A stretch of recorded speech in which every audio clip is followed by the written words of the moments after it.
이렇게 밖에서는 헌법재판소를 공격하지만 탄핵 심판정 안에서는 말이 바뀌고 증언이 엇갈리는 상황이 반복되고 있습니다. 특히 계엄 포고령이나 국회에 투입된 병력수 등 핵심 쟁점에 대해선 대통령이 잇따라 거짓말한 게 드러났다는 지적도 나옵니다. 유선희 기자입니다. 윤석열 대통령은 비상계엄이 금방 끝난 건 계획된 거라고 했습니다.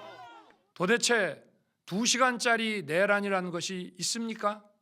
그런데 김용현 전 국방부 장관이 헌법재판소에서 한 증언은 달랐습니다. 여기서 원하는 결과는 뭐였습니까?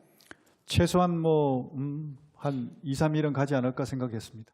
경고용 계엄 주장을 할 때마다 윤 대통령은 2시간짜리 계엄이었다고 했지만 실은 그렇지 않았던 겁니다.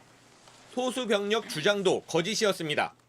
300명 미만의 실무장하지 않은 병력으로 하지만 경찰 수사 결과 투입된 병력은 국회와 선관위 등의 1,500명이 넘는 것으로 드러났습니다.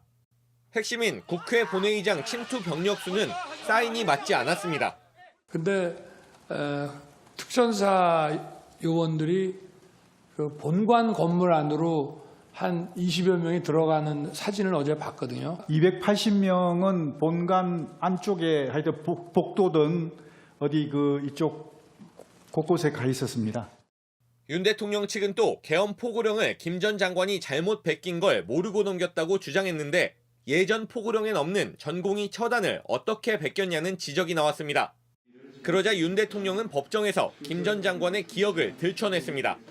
왜 전공이 네. 이걸 제가 왜 집어넣냐 웃으면서 네. 이렇게 얘기를 하니 어떤 계고한다는 측면에서 그냥 뒀습니다 해서 저도 예, 웃으면서 그냥 놔뒀는데 예. 그 상황은 기억하고 예, 계십니까? 기억합니다. 지금 말씀하시니까 기억납니다. 하지만 김 전 장관은 앞선 검찰 조사에선 윤 대통령이 포고령 작성 당시 법전을 찾아보고 지침을 줬다는 취지로 진술한 것으로 확인됐습니다. JTBC 유선입니다.